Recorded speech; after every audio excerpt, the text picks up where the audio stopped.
भारत लाया जा रहा 26/11 मुंबई हमले का आरोपी तैयबुर राणा। 26/11 मुंबई आतंकी हमले के आरोपी तैयबुर राणा को अमेरिका से प्रत्यार्पित कर आज भारत लाया जाएगा। अमेरिकी सुप्रीम कोर्ट ने तैयबुर राणा की भारत प्रत्यर्पण रोकने की याचिका को खारिज कर दिया। सूत्रों ने बताया कि एनआईए 26/11 के मास्टरमाइंड तैयबुर राणा को भारत लाएगी। यह स्पष्ट नहीं है कि उसे दिल्ली लाया जाएगा या मुंबई। हालांकि सूत्रों ने बताया कि उसके मुंबई में उतरने की संभावना है, जहां 26/11 की योजना को अंजाम दिया गया था। सूत्रों ने यह भी कहा कि वह शुरुआती कुछ सप्ताह एनआईए की हिरासत में बिताएगा। 2008 के मुंबई हमले में 157 लोग मारे गए थे। 26/11 का उसको लाया जा रहा है, किस तरह देखते हैं आप? इस मुल्क में या इस दुनिया में कहीं भी अगर किसी ने आतंकवाद किया हो, कहीं किसी तरीके का भी आतंकवाद किया हो और लोगों को नुकसान पहुंचाया हो, हमारा फर्ज बनता है ऐसे इंसान को वापस लाएं और ताकि वो जस्टिस के सामने खड़ा हो जाए और अपनी जो गुनाह है उनको कबूल करे। मुर्शिदाबाद में वायलेंस हुआ है, वक्फ को लेके वहाँ प्रोटेस्ट चल रहा था। ये मुल्क में एक डिवीजन हो रहा है। जिस तरह मैंने बार बार बोला कि 300 पार्लियामेंट मेंबर्स ने इसको अपोज किया है, इसका मतलब एक वर्टिकल डिवीजन है इस मुल्क में। काश ये बिल नहीं आई होती, काश रिफॉर्म्स के नाम पे हर एक रिलीजन पे होता, तो शायद जो आज हो रहा है इस मुल्क में वो नहीं हो रहा होता। Look, anybody who causes harm to India, anybody who harms and damages India, if he is brought to justice by a process of law, we would welcome it fully, provided it happens correctly, and it is happening. We are hearing reports and it will be very good if he is brought to justice, and we hope and expect that it is done soon. Delhi के गोकुलपुरी में honour killing, युवती के भाइयों ने प्रेमी को उतारा मौत के घाट। देश की राजधानी दिल्ली एक बार फिर ऑनर किलिंग की भयावह वारदात से दहल उठी। मामला उत्तर पूर्वी दिल्ली के गोकुलपुरी इलाके की संजय कॉलोनी का है, जहां सोमवार देर रात एक युवती के भाइयों ने उसके प्रेमी की चाकू से गोदकर निर्मम हत्या कर दी। मृतक की पहचान हिमांशु के रूप में हुई है, जो अपने माता पिता और परिवार के साथ इसी इलाके में रहता था। जानकारी के मुताबिक आरोपी युवती के भाई साहिल, शाहरुख और एक अन्य ने मिलकर हिमांशु पर कई बार चाकू से हमला किया। पुलिस सूत्रों के अनुसार हिमांशु का 4 साल से पड़ोस में रहने वाले एक मुस्लिम युवती से प्रेम प्रसंग चल रहा था। ये बताया थोड़ा सा। बच्चे को मार दे, धोखे से बुला के इन्होंने चक्कू बजा दिए। लेकिन लड़कियां ये दोनों, एक लड़की भी मिलने आती थी, फोन करती थी, और उन्होंने कलम मेरे बच्चे को बुला के धोखे से वहाँ इसको कलम पिटवाया। मुझे 3-4 चाहिए। ये कहती थी मैं मेरे लड़के से प्यार करती है तो उसके साथ मरे ना, वहाँ के मेरे बच्चे को क्यों मार दिया। मारने वाले कितने लोग थे? 3।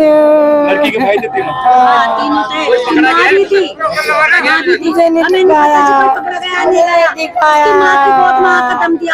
आपका बड़ा बेटा था, छोटा था? छोटा, बड़े से छोटा। बड़े से छोटा था। क्या नाम है बेटे का? चीकू। चीकू हिमांशु। क्या उम्र होगी बच्चे की? ये 19 साल का है जी। 19 साल। मुझे तो इंसान दिला दो। मेरा बच्चा मरते मरता भी ये कह रहा था, मम्मी ने छोड़ियो मत, इसे किसी और की मत होने दिया, मुझे धोखा दिया। मुझे क्या के मरा मेरा बच्चा।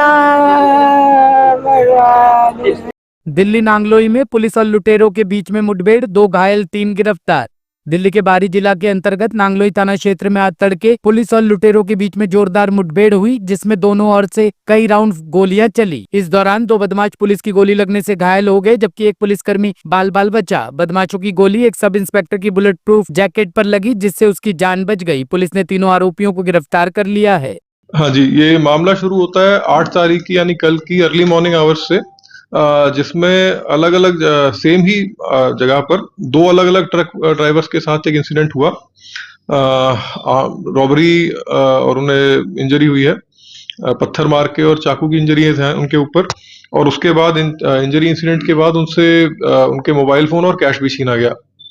तो इस इंफॉर्मेशन के बाद हमने एफआईआर इमीडिएटली रजिस्टर करी, इन्वेस्टिगेशन शुरू की, और सीसीटीवी फुटेज और इंटेलिजेंस के आधार पर यह पाया गया कि इसमें 4 मेन अक्यूज थे जिन्होंने इस वारदात को अंजाम दिया था।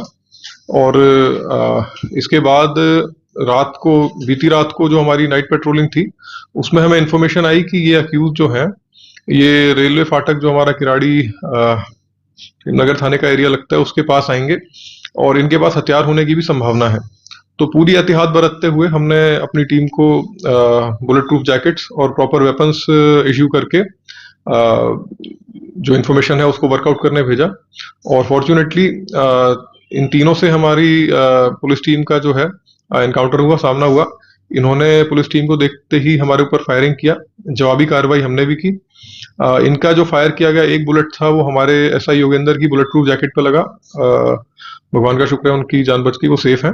और जवाबी कार्रवाई में हमारे एसआई योगेंद्र ने और कांस्टेबल सनी ने फायर किया, जो कि इनकी जो दो अक्यूज्ड हैं राजेश और खुर्शीद, इनके पैर के ऊपर इंजरी आई है।